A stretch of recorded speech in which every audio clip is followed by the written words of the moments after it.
The Statement of Randolph Carter by HP Lovecraft. Again I say, I do not know what has become of Harley Warren, though I think, almost hope, that he is in peaceful oblivion, if there be anywhere so blessed a thing. It is true that I have for 5 years been his closest friend and a partial sharer of his terrible researches into the unknown. I will not deny, though my memory is uncertain and indistinct, that this witness of yours may have seen us together, as he says, on the Gainesville Pike, walking toward Big Cypress Swamp at 11:30 on that awful night. That we bore electric lanterns, spades, and a curious coil of wire with attached instruments I will even affirm, for these things all played a part in the single, hideous scene which remains burned into my shaken recollection. But of what followed, and of the reason I was found alone and dazed on the edge of the swamp next morning, I must insist that I know nothing, save what I have told you over and over again. You say to me that there is nothing in the swamp or near it which could form the setting for that frightful episode. I reply that I knew nothing beyond what I saw. Vision or nightmare it may have been, vision or nightmare I fervently hope it was.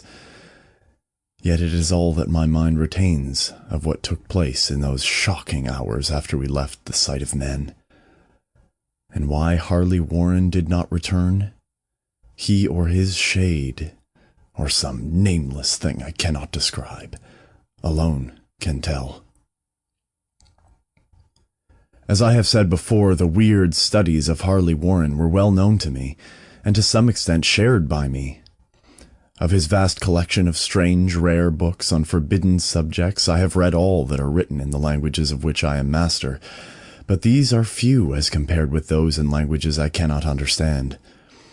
Most, I believe, are in Arabic, and the fiend-inspired book which brought on the end, the book which he carried in his pocket out of the world, was written in characters whose like I never saw elsewhere. Warren would never tell me just what was in that book. As to the nature of our studies, I must say again that I no longer retain full comprehension.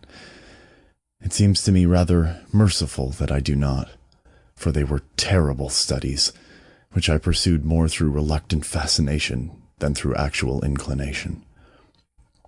Warren always dominated me, and sometimes I feared him. I remember how I shuddered at his facial expression on the night before the awful happening, when he talked so incessantly of his theory, why certain corpses never decay, but rest firm and fat in their tombs for 1,000 years. But I do not fear him now, for I suspect that he has known horrors beyond my ken. Now, I fear for him. Once more I say that I have no clear idea of our subject that night.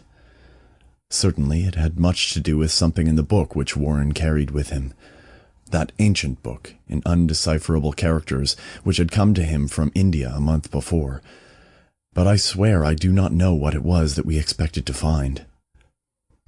Your witness says he saw us at 11:30 on the Gainesville Pike, heading for Big Cypress Swamp. This is probably true, but I have no distinct memory of it. The picture, seared into my soul, is of one scene only, and the hour must have been long after midnight, for a waning crescent moon was high in the vaporous heavens. The place was an ancient cemetery, so ancient that I tremble at the manifold signs of immemorial years. It was in a deep, damp hollow, overgrown with rank grass, moss, and curious creeping weeds, and filled with a vague stench, which my idle fancy associated absurdly with rotting stone. On every hand were the signs of neglect and decrepitude, and I seemed haunted by the notion that Warren and I were the first living creatures to invade a lethal silence of centuries. Over the valley's rim, a wan, waning crescent moon peered through the noisome vapors that seemed to emanate from unheard-of catacombs, and by its feeble, wavering beams I could distinguish a repellent array of antique slabs, urns, cenotaphs, and mausoleum facades, all crumbling, moss-grown, and moisture-stained, and partly concealed by the gross luxuriance of the unhealthy vegetation. My first vivid impression of my own presence in this terrible necropolis concerns the act of pausing with Warren before a certain half-obliterated sepulchre, and of throwing down some burdens which we seemed to have been carrying. Now I observed that I had with me an electric lantern and 2 spades, whilst my companion was supplied with a similar lantern and a portable telephone outfit. No word was uttered, for the spot and the task seemed known to us, and without delay we seized our spades and commenced to clear away the grass, weeds, and drifted earth from the flat, archaic mortuary. After uncovering the entire surface, which consisted of 3 immense granite slabs, we stepped back some distance to survey the charnel scene, and Warren appeared to make some mental calculations. Then he returned to the sepulchre, and using his spade as a lever sought to pry up the slab lying nearest to a stony ruin which may have been a monument in its day. He did not succeed, and motioned to me to come to his assistance. Finally, our combined strength loosened the stone, which we raised and tipped to one side. The removal of the slab revealed a black aperture, from which rushed an effluence of miasmal gases so nauseous that we started back in horror. After an interval, however, we approached the pit again, and found the exhalations less unbearable. Our lanterns disclosed the top of a flight of stone steps, dripping with some detestable ichor of the inner earth, and bordered by moist walls encrusted with niter. And now, for the first time, my memory records verbal discourse, Warren addressing me at length in his mellow tenor voice, a voice singularly unperturbed by our awesome surroundings. "I'm sorry to have to ask you to stay on the surface," he said, "but it would be a crime to let anyone with your frail nerves go down there. You can't imagine, even from what you have read and from what I've told you, the things I shall have to see and do. It's fiendish work, Carter, and I doubt if any man without ironclad sensibilities could ever see it through and come up alive and sane. I don't wish to offend you, and heaven knows I'd be glad enough to have you with me, but the responsibility is in a certain sense mine, and I couldn't drag a bundle of nerves like you down to probable death or madness.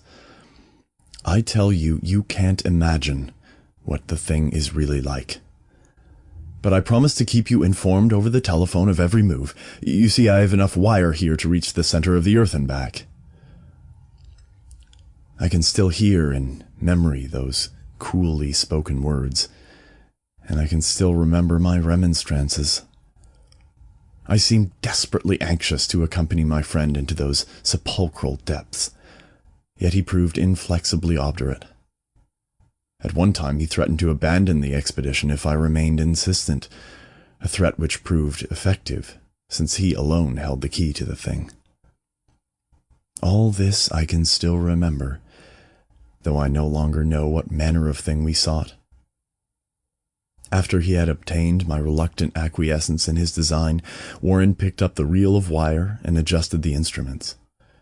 At his nod, I took one of the latter and seated myself upon an aged, discolored gravestone by the newly uncovered aperture. Then he shook my hand, shouldered the coil of wire, and disappeared within that indescribable ossuary. For a minute I kept sight of the glow of his lantern, and heard the rustle of the wire as he laid it down after him.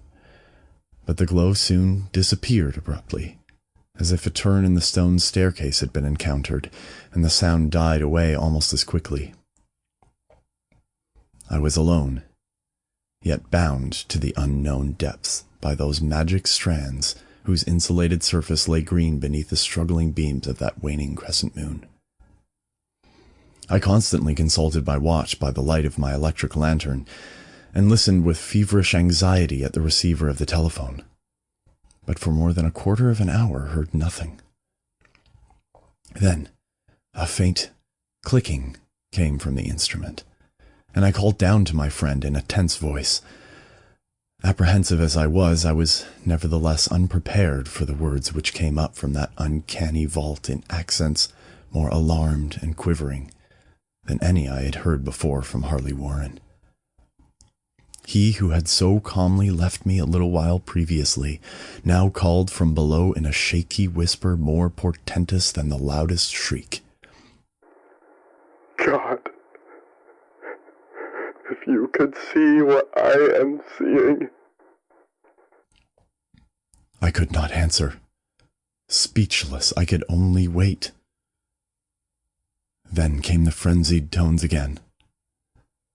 Carter, it's terrible, monstrous, unbelievable. This time my voice did not fail me, and I poured into the transmitter a flood of excited questions. Terrified, I continued to repeat, "Warren, what is it? What is it?" Once more came the voice of my friend, still hoarse with fear, and now apparently tinged with despair. I can't tell you, Carter. It's too utterly beyond thought. I dare not tell you. No man could know it and live. Great God. I never dreamed of this. Stillness again, save for my now incoherent torrent of shuddering inquiry. Then the voice of Warren in a pitch of wilder consternation. Carter, for the love of God, put back the slab and get out of this if you can. Quick, leave everything else and make for the outside. It's your only chance. Do as I say, and don't ask me to explain. I heard, yet was able only to repeat my frantic questions. Around me were the tombs and the darkness and the shadows. Below me some peril beyond the radius of the human imagination. But my friend was in greater danger than I, and through my fear I felt a vague resentment that he should deem me capable of deserting him under such circumstances. More clicking, and after a pause a piteous cry from Warren. Beat it. For God's sake, put back the slab and beat it, Carter! Something in the boyish slang of my evidently stricken companion unleashed my faculties. I formed and shouted a resolution. "Warren, brace up, I'm coming down!" But at this offer the tone of my auditor changed to a scream of utter despair. Don't! You can't understand. It's too late! And my own fault. Put back the slab and run. There's nothing else you or anyone can do now. The tone changed again, this time acquiring a softer quality, as of hopeless resignation, yet it remained tense through anxiety for me. Quick, before it's too late. I tried not to heed him, tried to break through the paralysis which held me, and to fulfill my vow to rush down to his aid. But his next whisper found me still held inert in the chains of stark horror. Carter, hurry. It's no use. You must go. Better one than two. The slab. A pause, more clicking, then the faint voice of Warren. Nearly over now. Don't make it harder. cover up those damn steps and run for your life. You're losing time. So long, Carter. Won't see you again. Here Warren's whisper swelled into a cry that gradually rose to a shriek fraught with all the horror of the ages. Curse these hellish things! Legions, my God! Beat it! Beat it! Beat it! After that was silence. I know not how many interminable eons I sat stupefied, whispering, muttering, calling, screaming into that telephone. Over and over again through those eons I whispered and muttered, called, shouted, and screamed. Warren, Warren, answer me, are you there? And then there came to me the crowning horror of all. The unbelievable, unthinkable, almost unmentionable thing. I have said that eons seemed to have elapsed after Warren shrieked forth his last despairing warning, and that only my own cries now broke the hideous silence. But after a while there was a further clicking in the receiver, and I strained my ears to listen. Again I called down, Warren, are you there? And in answer heard the thing which has brought this cloud over my mind. I do not try, gentlemen, to account for that thing, that voice. Nor can I venture to describe it in detail, since the first words took away my consciousness and created a mental blank which reaches to the time of my awakening in the hospital. Shall I say that the voice was deep, hollow, gelatinous, remote, unearthly, inhuman, disembodied? What shall I say? It was the end of my experience, and is the end of my story. I heard it, and knew no more.